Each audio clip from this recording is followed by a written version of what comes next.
Good evening, Bearcats. We're going to be in 1.5, analyzing graphs of functions, and this is actually notes for day 2. Okay, notes for day 2. Tonight we're going to talk about 3 concepts, all of which are fairly new to you.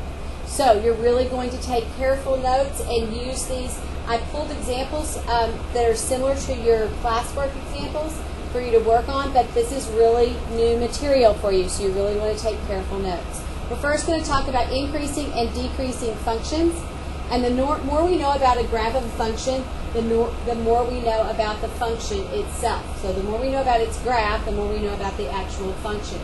If we look at this example right here of this graph, we notice that if we go down to the x-axis and we're talking about the x values start at -2 and they decrease until you get here, which would be at x value of 0. So the function is decreasing from x values from -2 to 0. And if we wrote that as interval notation, we would write it simply with the bracket. All your decreasing increases can be written with parentheses. Ask me to explain to you why that is tomorrow, and you don't need the bracket or the hard versus the soft bracket. So it would be from -2 to 0, and that would be decreasing. It's constant from 0 to 2. The line is flat. It's constant from 0 to 2. And then it would be increasing from 2 to the x value of 4. So 2 to 4. All right, let's look at a couple of examples and see if we can extend this a little bit more. All right, let's take a look at example 34. This is just straight out of your textbook, so it'll be similar to some of the problems that you will be working with. Remember, I told you before, if there is no arrows on the ends and there's no dots, that you're going to assume that this continues forever. So out here forever on x values would be -infinity, and this way forever would be +infinity. So if we're looking for this, this goes, if you're reading from left to right, and you always read from left to right, this graph would be falling, so it would be decreasing. So I'm going to put a little d here for decreasing. This side of the function, this is a piecewise function, would be moving upwards, so it would be increasing. So our graph is decreasing from -infinity to -1. So from -infinity to -1. Our graph is increasing from +1 to +infinity. The graph is moving upward from that position. All right, let's take a look at 36, another kind of interesting piecewise function. This piecewise function actually is connected. So first of all, we want to identify where increasing, decreasing, constant. I don't see any constant. I don't see any flat horizontal lines. I do notice that, again, no arrows, so I'm going to assume this goes on forever. It would also move left, so out here at -infinity. This would move upward and to the right, so this would be +infinity. Our graph, I'm going to highlight this with red, maybe. Different color, and that might help us identify this. All right, so for increasing, the graph from left to right is increasing along this line. Then there's a little decrease in our graph, and then from here, again, it's increasing. So we have 2 places this graph is increasing, right here and right here. That other little part, I'm going to put in blue, is decreasing. So from this point down to here, it is decreasing in that little section. So if I wanted to list this as interval notation, I am decreasing where it's blue, increasing where it's red. So my increasing would be from -infinity, and the x value would be at -1. So from -infinity to -1. And then again it increases from 0 to +infinity. It's decreasing on this one small interval from -1 down to 0. So from -1 to 0. So take a look at that. You might want to pause the video. I'll be here waiting for you to come back, and we'll talk about our next concept, which is average rate of change. You'll have some practice problems like this, and this concept will be on your test. All right. move to average rate of change when you are ready. All right, the average rate of change. We've heard that before, and it has something to do with slope. I mentioned that you won't hear that word slope real often any longer in math. You will hear the average rate of change quite often. This says, and I'm just going to read it to you, but you could also write this in your notes. In section 1.3, we learned that the slope of a line can be interpreted as a rate of change. Okay, so the slope and rate of change are sort of synonymous. For a nonlinear graph, those were all about linear graphs. For a nonlinear graph whose slope changes at each point, remember it's not a constant rate of change, but it's changing at a different rate each time because it's curved. The average rate of change between any 2 points is the slope of the line through those particular 2 points. This is kind of a pre-calculus, definitely, concept. You will learn and use this in calculus a tremendous amount. The line through those 2 points is called a secant line. Okay, it kind of sees through, you learn that from geometry, through 2 points. It kind of cuts through another line. And the slope of this line is denoted as m, and it's sub-sec for secant, subsecant. So the slope of a secant line sort of is what m sub-secant represents. Here's what I really want you to focus on is this information right here. And I'm going to change the back color. I want you to focus on this right here. This is really, really important. And that's really the formula that we're going to use, and you need to make sure you have in your notes. And you need to make sure that you understand a couple things about that formula. I think you understand that when I say f of anything, f of 3, f of x, f of anything, and this happens to be f of x sub 2, that is the y value. Okay, that is the y value when x at x sub 2. So it's whatever y equals when x is x sub 2. And this would be your y value at x sub 1, whatever the value of x sub 1 was. Don't let all the verbiage, don't let all of the subscripts throw you off. If you're in a physics class, you're dealing with a lot of subscripts, so kind of expand your mind here and try to absorb this. We're going to work a couple of examples. We'll work more in class, and I'll be able to come around and help you individually. And if we need to do another problem together, we will. All right, so the bottom isn't a function. It's just x sub 2 minus x sub 1. So it's just going to be the difference between the x values. So let's take a look at these 2 examples. We're going to start with example 64. I'm going to move this up a little, and I'll move it back to the second example. So I have a little bit more room. All right, so in this particular case, we're going to use that formula that we just said. So we're going to use f sub 2. Well, f of x sub 2 is 3. So it's like we're going to say f of 3. And we're going to subtract f of x sub 1. Well, x sub 1 is equal to 0, so f of 0. And then remember, it's over x sub 2 minus x sub 1. So if x sub 2 is 3 minus x sub 1, which is 0. All right, so what we're going to do is f of 3. That means we're going to plug that 3 in to our equation and get an answer. So I'm going to come down here and show you that work. So I would say 3, and the x value now would be 3 plus 8. Put a little bracket around that. And we're going to subtract from that f sub 0. So we're going to put a 0 into our x value.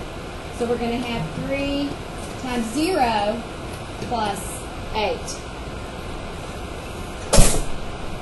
And then remember, I'm going to put a bracket around that. It's important because we're subtracting. And when we're subtracting, you want to make sure that you distribute a negative. And of course, that's all going to be over 3 minus 0, which is 3. I'm going to come over here and finish this problem.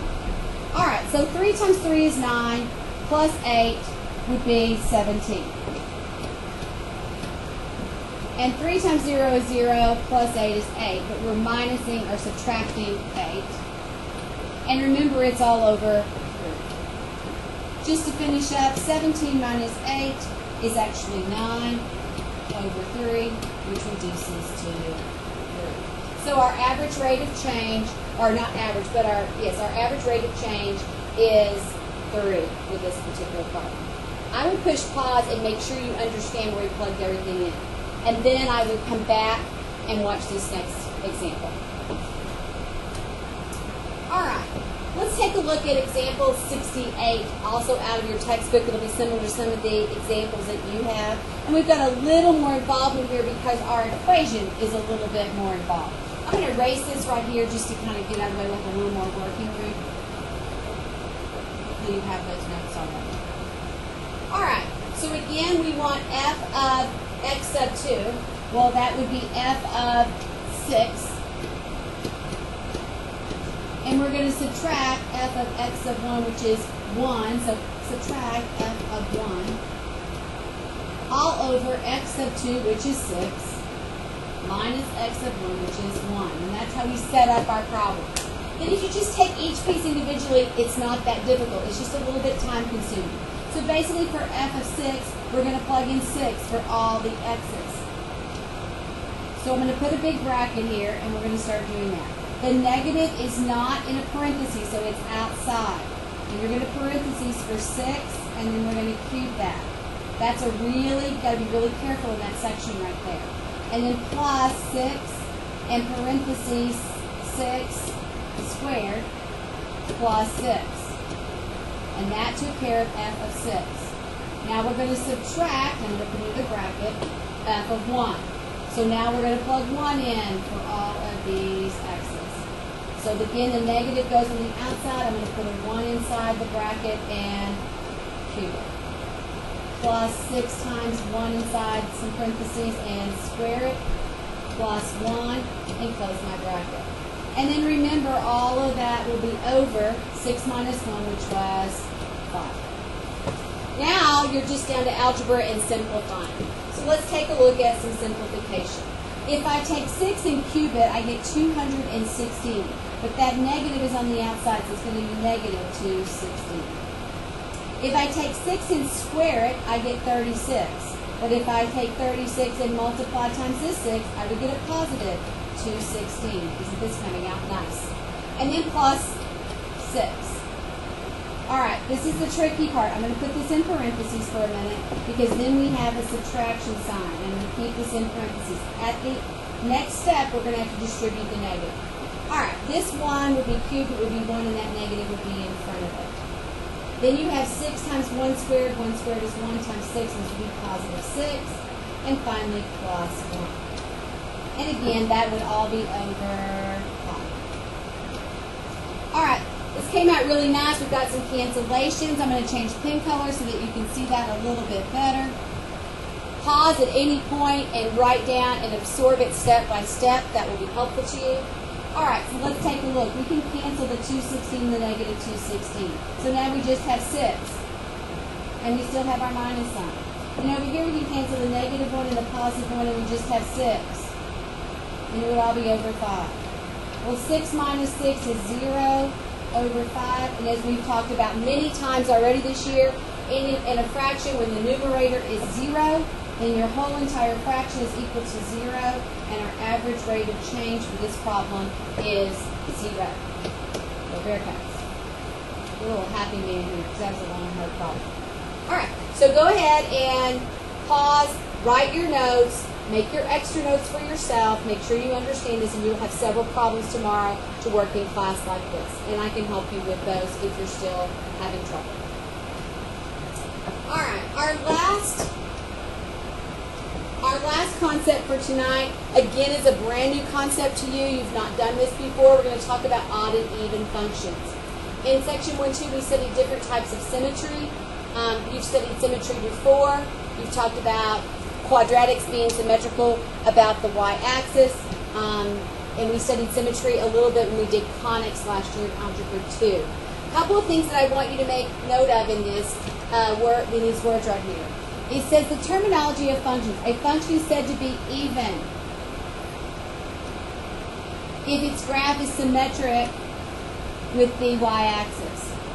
And it's said to be odd if its graph is symmetric with the origin. Okay, those are kind of important. And later on we'll also talk about symmetry with the x-axis. But right now we're either going to be symmetrical with the y-axis or symmetrical about the origin. And we're going to be odd or even. And there's a test for that. If you look in your textbook as well, this came right out of your textbook, and the little blue boxes in your textbook are really key information. The test for an odd and even function. We're actually going to plug in. So you're going to plug in a negative x into your equation, and we're going to solve it, and if it comes out to be the original, okay, the output is the original, it'll be even function. If you plug in a negative x and it comes out to be the opposite sign, then you'll have an odd function. Opposite sign, odd function. All right, let's take a look at what that means. We're going to take a test here.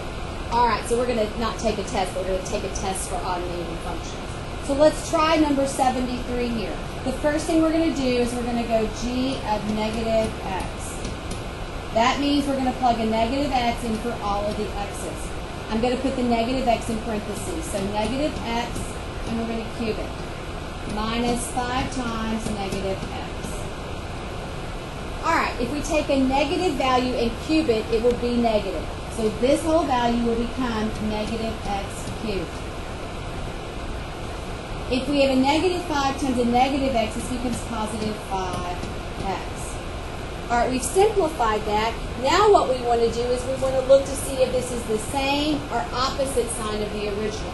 By the way, if it comes out half the same and half opposite, then it's neither odd nor even. And you can have some that are neither way.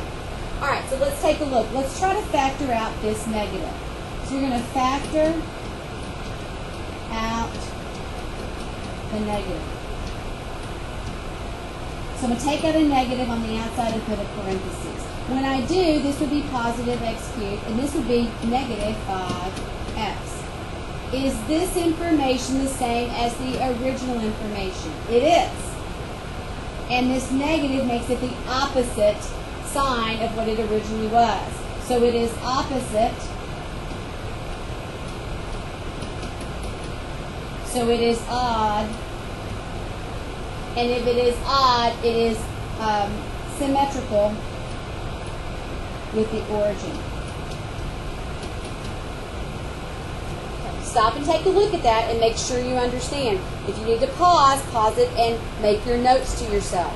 You'll do some of these tomorrow in class as well as have some on your test. All right, let's go to 74. This is kind of scary with all that stuff going on. It's not really though. Please first note that this is x times all of this. So that's all multiplication. And if it is, when you pull a negative out, you just pull it out once. And that's a little tricky. Sometimes you can get confused. So this time we're going to plug in f of negative x to test for odd or even functions. So we're going to take this in negative x. So for this x and this x, we're going to change it. So we're going to make this a negative x. Oops. And then we're going to have the square root of 1 minus parentheses negative x squared. All right, a negative x is just a negative x. For the square root part, we have 1 minus. If I take a negative x and square it, it's going to be a positive x squared. A negative number squared is a positive number. All right, so here's our equation. I like this negative on the outside. Let's try factoring that out. When you factor it out, it's only going to affect the one thing. It's not going to affect everything because this is all multiplication. Notice over here, when you factored the negative out, this was addition and subtraction. That's why it affected both terms. But this is one single term. So I'm going to take the negative on the outside, and then you would have x times the square root of 1 minus x squared. And what we want to look at, is this the same as it was before? X, 1 minus x squared. It's the same as it was before. Except now, this negative on the outside means it's the opposite sign of the original. So it is an odd function, and it will have, it will be symmetrical with the origin. Okay. That's 3 big new things. I hope that you are careful with your notes. You're going to have to work really hard tomorrow. There's not a lot of problems, but you want to make sure you really understand them. So be prepared with any questions when you get here tomorrow. I am going to check to see if you took notes. because if you didn't, you're going to have a difficulty understanding this concept and moving forward. So I'm checking notes tomorrow for a grade. Make sure that you've taken your notes. All right. Have a great night. Hope I get to see your parents in a little bit. And go Bearcats!